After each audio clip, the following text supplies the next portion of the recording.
नमस्कार. ठाणे जिल्ह्यातलं कल्याण शहर हे महाराष्ट्रातल्या प्रत्येक विद्यार्थ्याला माहीत असतं, कारण शालेय जीवनामध्ये इतिहासाच्या पुस्तकामध्ये कल्याणच्या सुभेदाराची सून नावाचा एक धडा महाराष्ट्रातल्या प्रत्येक विद्यार्थ्यांनी अभ्यासलेला असतो. त्यावेळेला कल्याण नगर पंचायतीचे 2 वॉर्ड होते.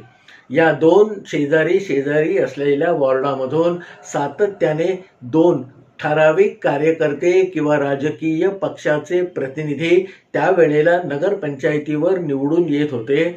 त्यापैकी एक भाग हा जनसंघ म्हणजे त्यावेळेला असणाऱ्या एका राजकीय पक्षाच्या विचारधारेच्या अंमलाखाली होता आणि म्हणून जनसंघाचे मधुकरराव देसाई यापैकी एका वॉर्डातून सातत्याने नगरपंचायतीवर निवडून येत होते. तर त्यांच्या शेजारी असणाऱ्या दुसऱ्या वॉर्डामधून लक्ष्मण भोईर नावाचे एक लोकप्रतिनिधी, जे प्रजासत्ताक पार्टी नावाच्या तेव्हा अस्तित्वात असलेल्या पण आता नामशेष झालेल्या पक्षाचं प्रतिनिधित्व नगरपंचायतीमध्ये सातत्याने करत असत.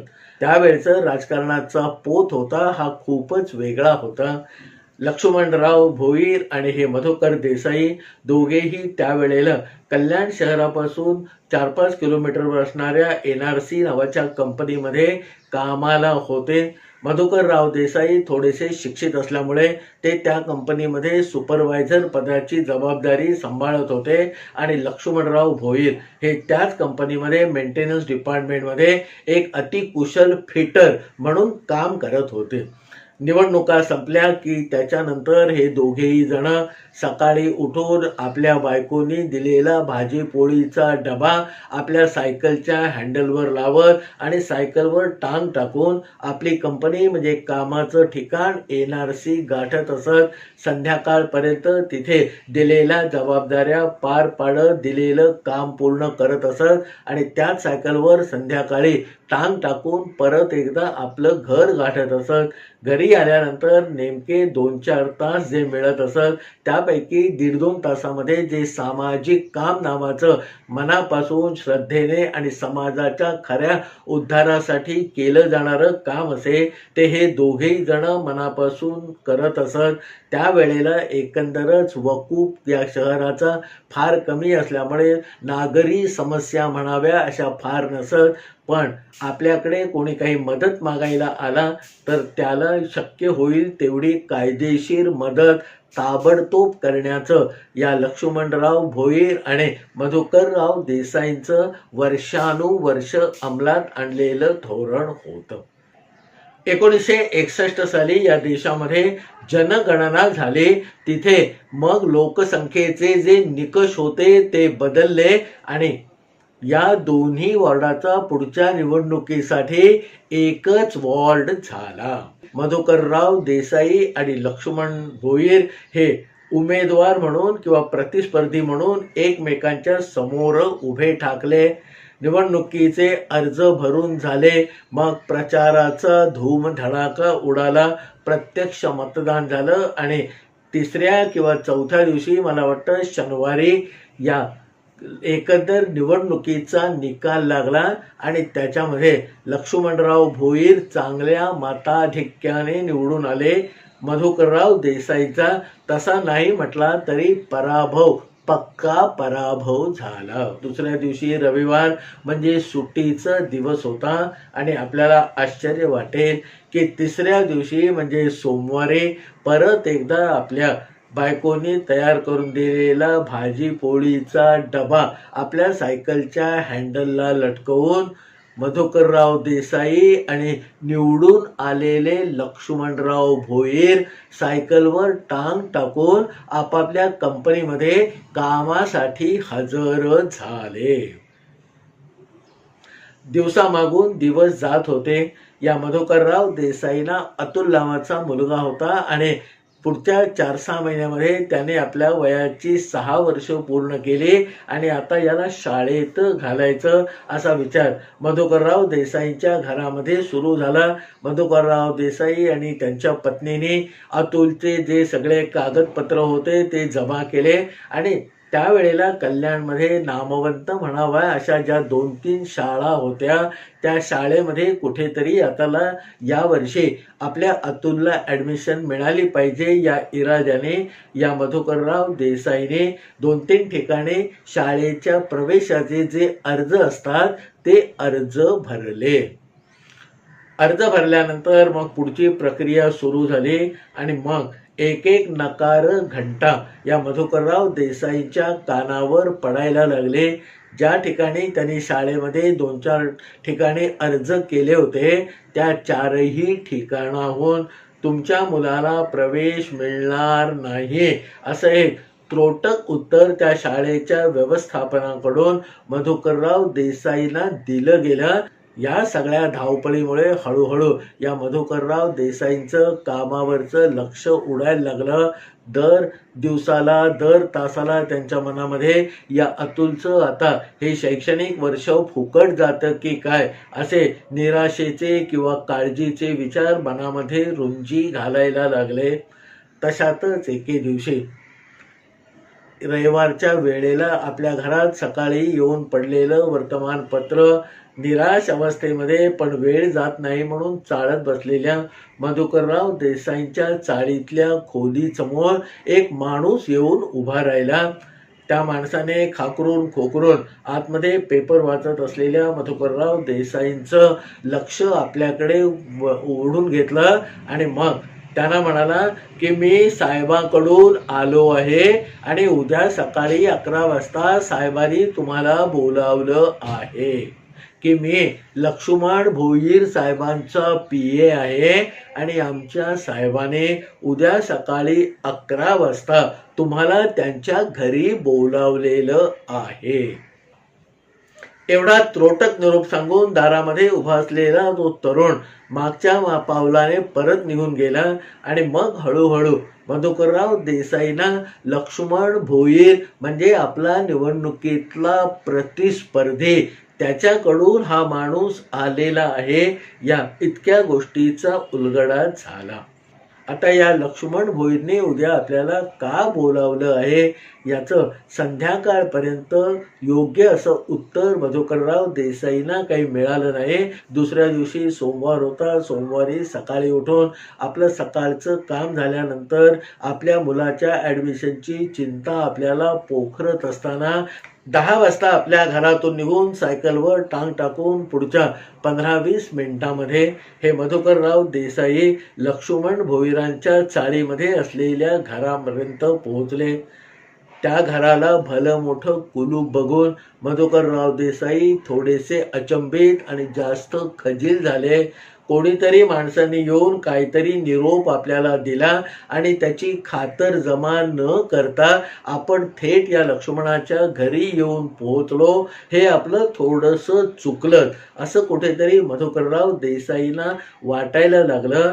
पण आता आलोच आहोत तर चाळीमधल्या बाजूच्या खोलीमध्ये जाऊन या लक्ष्मणाची काही खबरबात लागते का याचा विचार किंवा शोध घेण्याचा थोडासा प्रयत्न करावा असं मधुकरराव देसाईंना वाटलं आणि म्हणून लक्ष्मणाच्या खोलीच्या डाव्या अंगाला असणाऱ्या खोलीचं दार उघडं होतं.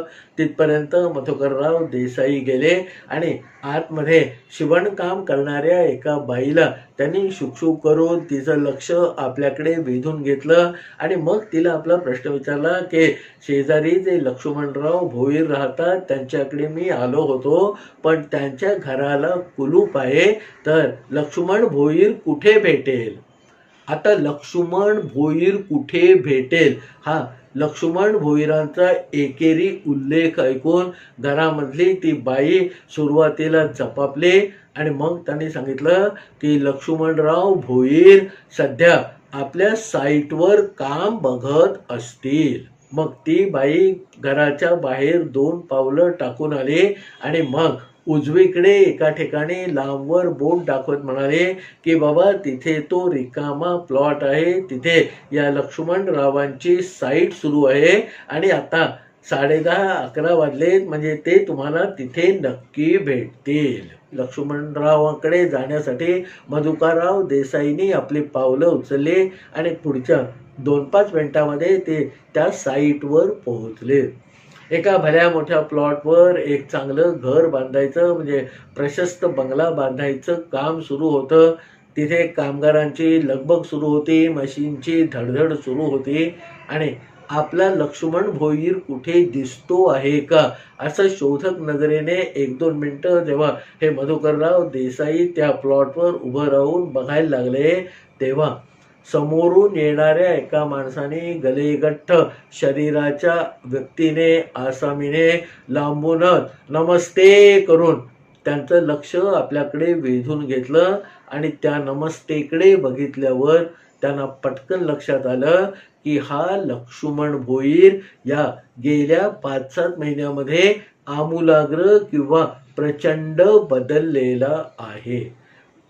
मधुकरराव देसाईने प्रत्युत्तरासाठी नमस्कार केला आणि मग त्यांनी अगदी जुनी ओळख असल्यासारखी मिठी लक्ष्मणराव भोईरने आमच्या मधुकरराव देसाईंना मारली आणि म्हणाला की या मधुकरराव, जरा बाजूला बसून बोलूया. इथे या कामाच्या धबडग्यामध्ये आपल्याला नीट बोलता येणार नाही. असं म्हणून हळूहळू एक एक पाऊल टाकीत लक्ष्मणराव भोईर पुढे पुढे चालायला लागले. मधुकरराव देसाई मनामध्ये असंख्य प्रश्न तसेच घेऊन या लक्ष्मण भोईरांच्या मागे चालायला लागले. त्याच आवारामध्ये आंब्याचं एक मोठं झाड होतं, त्याची सावली खाली पडलेली होती आणि त्या सावलीमध्ये एक टिपॉय आणि आजूबाजूला 2-4 खुर्च्या प्लॅस्टिकच्या टाकलेल्या होत्या. त्या खुर्च्यावर आधी हे लक्ष्मणराव भोईर स्थानापन्न झाले.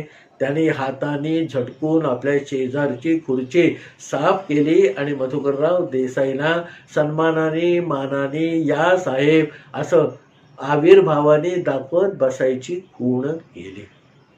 गेल्या 5-7 महिन्यामध्ये आमूलाग्र झालेलं परिवर्तन या मधुकरराव देसाईंना अचंबित करत होतं आणि या अचंबित होण्याचा एकंदर भाव चेहऱ्यावर बाळगून जेव्हा ते आज मला कशाला बोलावलं आहे अशा प्रश्नार्थक मुद्रेने या लक्ष्मणराव भोईरांकडे बघायला लागले, तेव्हा लक्ष्मण पटकन म्हणाले की काय हो मधुकरराव, गेले 15-20 दिवस तुम्ही फारच गडबडीत आहात असं कालच मला कळलं. आता आपण कुठच्या गडबडीत होतो आणि नेमकं या लक्ष्मण भोईरला काय कळलेलं आहे याचा खुलासा किंवा याचा एकंदर ठोक ताळा या मधुकरराव देसाईंना काही लागेना. पण आपण कुठच्या गडबडीत होतो ते स्वतःचं सांगून टाकावं असा विचार कुठेतरी या मधुकरराव देसाईंच्या मनामध्ये आला आणि त्याने या लक्ष्मणरावांना सांगितलं की हो साहेब, माझ्या मुलाला अतुलला आता शाळेमध्ये कुठेतरी ॲडमिशन हवी आहे, पण गेले 15 दिवस मी अक्षरशः फेऱ्या मारतोय, घाम गाळतोय, पण त्याच्या ॲडमिशनचं काम काही कुठे मार्गी लागत नाही आहे आणि याच काळजीमध्ये, विवंचनेमध्ये आणि कामामध्ये गेला 15 मी आहे. लक्ष्मणरावांनी हे सगळं शांतपणे ऐकलं आणि मग ते म्हणाले की माझ्या भास्कर पीएने कालच सकाळी ही बातमी मला सांगितली आणि मी लगोलग त्या पीएला तुमच्या घरी पाठवलं होतं आणि बरं झालं त्याने जो निरोप दिला त्याला मान देऊन तुम्ही इथे आज पोहोचलात, ते बरं झालं.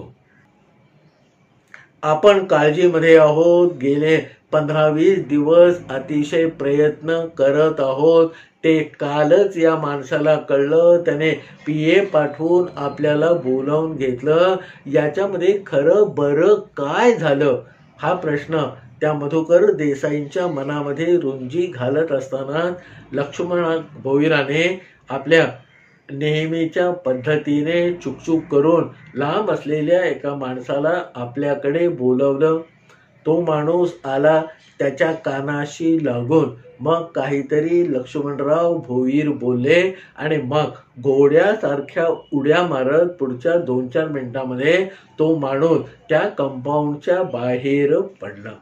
लक्ष्मणराव भोईरांनी मग पुन्हा मधुकर देसाईंकडे मोर्चा वळवला वहिनी कशा आहेत, गावच्या शेतीचं काय चाललंय, आई वडिलांची तब्येत कशी आहे, या सगळ्या सविस्तर चौकशा केल्या. आणि मधून मधून लक्ष्मणराव भोईर सांगत होते की गेल्या कित्येक महिन्यामध्ये कितीतरी वेळा मला वाटलं की बाबा तुमच्या घरी येऊन तुमची भेट घ्यावी, पण हे ठेकेदारीचं काम, बाकीच्या जबाबदाऱ्या, नगरपंचायतीतल्या भानगडी, याच्यामध्ये मधुकरराव मी सांगतो खरोखरच मला 5-6 महिन्यामध्ये वेळ मिळाला नाही.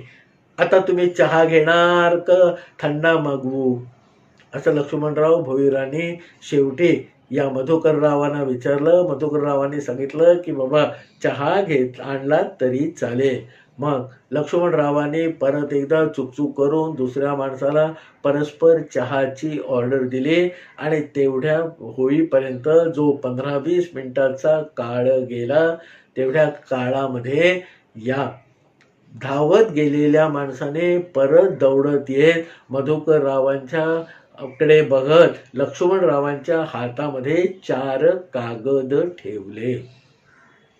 ते 4 कागद मग त्या आपल्या माणसाच्या हातातून घेऊन लक्ष्मणराव भोईरांनी या मधुकर देसाईंच्या हातामध्ये दिले आणि सांगितले की बाबा कल्याणमध्ये ज्या चांगल्या 4 शाळा आहेत त्यांचे हे प्रवेश अर्ज आणलेले आहेत. आता याच्यापैकी तुमच्या मुलाला ज्या शाळेमध्ये प्रवेश हवा आहे त्या अर्जावरती बाकीची माहिती भरून आता माझ्याकडे द्या बघू, असं म्हणत लक्ष्मणराव भोईरांनी आपलं खिशातलं महागडं पेन काढून मोठ्या अदबीने मधुकरराव देसाईंकडे दिलं.